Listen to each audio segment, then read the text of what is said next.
Nice to see you, Guy. So I think our target audience pretty much knows who exactly you are, what kind of things you've been doing for the last decade or so. But I wonder what is the intro Guy Zyskind is most comfortable with? Like, how would you introduce yourself? I like the privacy guy. That's pretty nice. It's catchy. Yeah. Okay, so we wanted to chat about DBFV today. In your own words, give us a 10 or like, I don't know, 30-second high level on DBFV and why it's so important for Phoenix. So DBFV is a new type of FHE scheme. FHE, for those who don't know, is fully homomorphic encryption. That's what we do at Phoenix, and it allows you to compute over encrypted data. The problem with FHE has long been to make it scalable enough for real world use cases, and especially those that require thousands and maybe even tens of thousands of transactions per second, as we hope to see in blockchains. And so DBFV is something we've been working on for the past, I'd say, year, which is really meant to unlock the potential of FHE. It's a new scheme. It operates differently. We can talk about the technical details, but what it really, really is meant to be is a more scalable scheme that can tackle these kind of workloads. I see. Yeah, so we already talked to Chris Pikert a few weeks ago, and it will also be an interesting interview of his own perspective working on it. But what I remembered from the chat with Chris was basically that DBFV shines when numbers get big. Why do you think big numbers matter so much for DeFi specifically compared to like earlier privacy systems we had?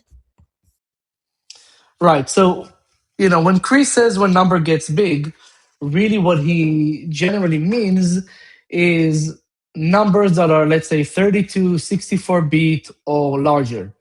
And those are really the numbers that we operate in DeFi. In fact, in DeFi, if you work on Ethereum, you operate on 256-bit numbers.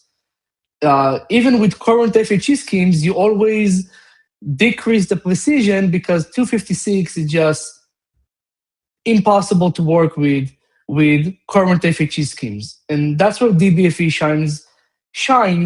Really, you can work with 256-bit integers, you can even work with higher if you want, but even just working with normal, let's say, integers in computers like 32 or 64 bits is already going to be much better with something like DBFE than with other schemes. And the reason is that, when other schemes, in many cases, you're just thinking about something like a single bit, encrypting a single bit, or encrypting a single byte, or maybe very, very small integers. And for DeFi in particular, that's not very interesting because you're working with finance, and in finance, you always need very, very high precision. Mm-hmm. So when people often say that privacy hurts composability. I've heard that narrative a lot from different teams and projects. So does DBFV change that like conversation, or does it just move the trade-off line kind of? So now it changes the conversations quite significantly. Usually, when people talk about privacy hurting composability, they're talking about things like zero knowledge.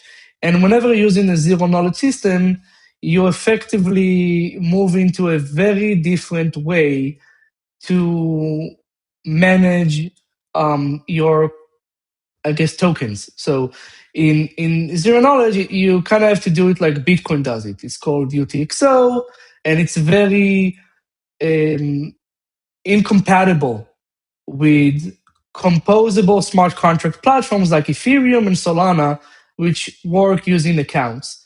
However, when you're using something like FHE, you can now have this idea where you can still be on the account system, you just encrypt everything, and then everything is then smart contracts, particularly encrypted smart contracts, can be composable just as they were if they were unencrypted. So in that terms, Uh, FHE in general is much better than other privacy technologies, and DBFV is, let's say, the cherry on top because it makes FHE much more scalable. Cool. I remember the first time when you mentioned DBFV at DEF Connect, at DIAC main stage, and it was really huge. I noticed how like people reacted to it, especially when they heard this Visa level throughput part. They got super excited. So I think when people hear that Visa level throughput, they immediately think payments, right? But from your perspective, what is like the less obvious DeFi primitive that benefits from DBFV throughput? So I'm very excited about things like lending, borrowing, and more specifically dark pool markets. So OTC markets today, they mostly operate like off chain. In Telegram, they require a lot of trust, which is the opposite of what crypto is supposed to be. And the reason is that whales, VCs, even insiders in general, they don't want to trade big trades, don't want to do big trades on chain where they can be identified and obviously, I mean that information needs to stay private. So dark pools are really really interesting, and to me those kind of mechanisms, which also relates to auctions, because many times you would do different types of auctions in dark pools. Those to me are interesting primitives that people simply don't do them off chain today. On chain today, they don't use DeFi for that. They use just like pen and paper mechanisms, and hopefully DBFV can help unlock that. Mm-hmm. I wonder if like the real unlock here is the speed itself or like predictability. For instance, that encrypted execution won't randomly blow up latency wise. So, like, what is your take here? I think there's a threshold, right? Like if something, let's say you're doing something that requires, let's say, high frequency trading, right? You have a perpdex. You would want that perpdex to be encrypted, but if it takes 5 minutes to do a very simple operations as opposed to 10 to 100 milliseconds, you're not going to use that, even though that would likely give you a better user experience if it's encrypted. So there's a threshold here. There's a latency factor. There's a throughput factor of how many users can an encrypted system like FHE withstand at a given point in time. And once you surpass that, and I don't know if that's like a latency of less than 1 second or less than 100 millisecond, or maybe that's 1,000 transactions a second or 10,000 transactions a second. That's why I like putting that Visa scale goal in mind, because we know that everyone uses Visa for payments, and we know that's like a very nice kind of user experience that people have gotten used to in the last 50 years. So if we can hit that, then we definitely are beyond the threshold such that everyone would want to use that system. So I just don't know where to put that threshold, but I think it's a binary thing. There's a level that you get to where things are fast enough that they would want to use an encrypted mechanism versus an unencrypted one. Yeah, the the good sign that you created something cool is adoption. So I wonder, what does adoption of DBFV outside Phoenix look like to you? And what would success mean?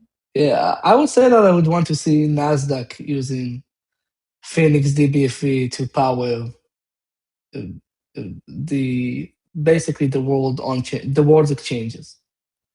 So I do think that 10 years from now, normal exchanges will probably be run on chain. I think that's not a crazy thing to say anymore, and I would want that to be powered by Phoenix. Yeah, that's cool.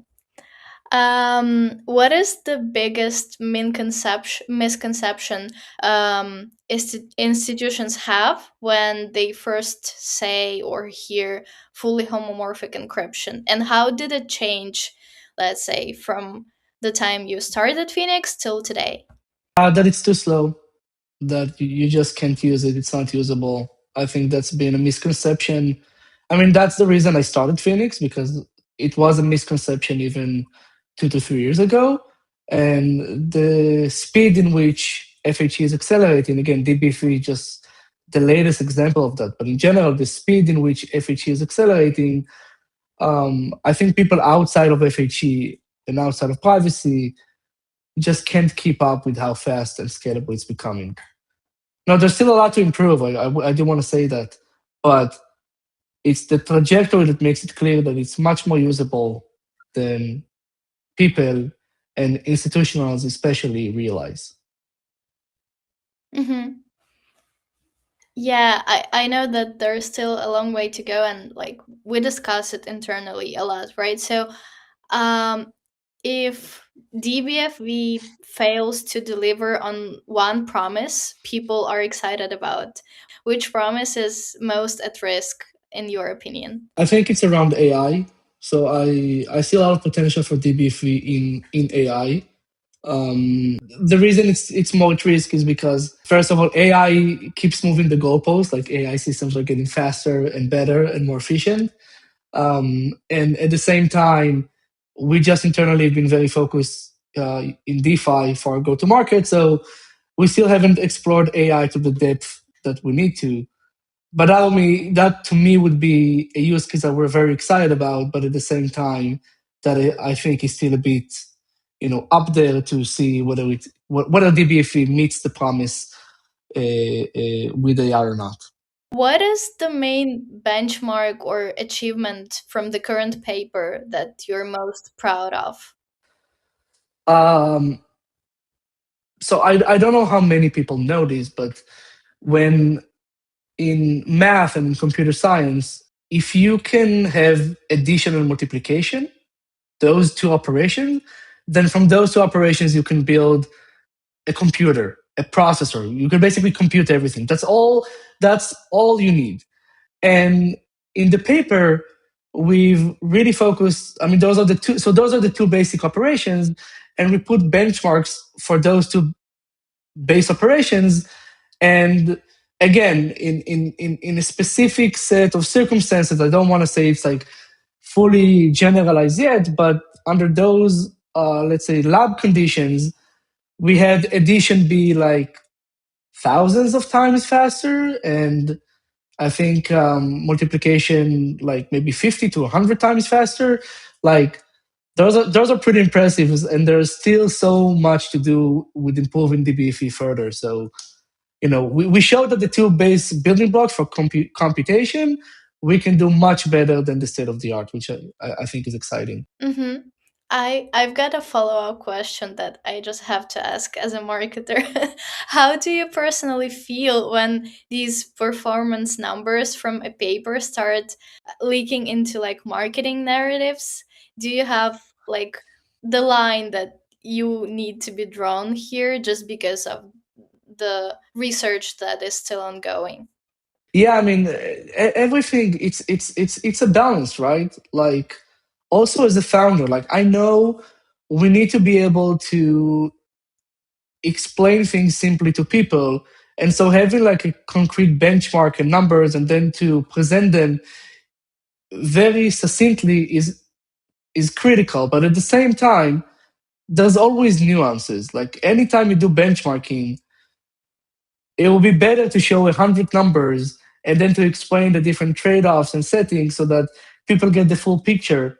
But there is no way you can, as a marketer or as a storyteller, convey, even explain the important bits to a layman. So it's always a balance. So I'm trying to walk that fine line myself. I think maybe you in marketing have a bit more freedom in how you do that. But yeah, I think that's the balance. Mm-hmm. Yeah, I mean, yeah, for sure, balance is super important here. I remember we talked to the research team, Doron and Haim, and they were like talking to each other in Hebrew, like, how do we explain it to them, to the growth team, because we were like, we need a number, we need a strong, like, title or like number that we put everywhere. But when talking to the team, I understand, like, it's not that simple. We'll get it eventually, but I think the main thing that was insightful to me when I chatted with you now, with Chris, with Doron and Haim, was like how everyone feels excited about it. And it, for me, it means more than like any number we can come up with. Honestly, it's like super exciting. It's probably the most exciting project we've worked on at Phoenix, and I think it's probably one of the more exciting developments in FHE in the last few years.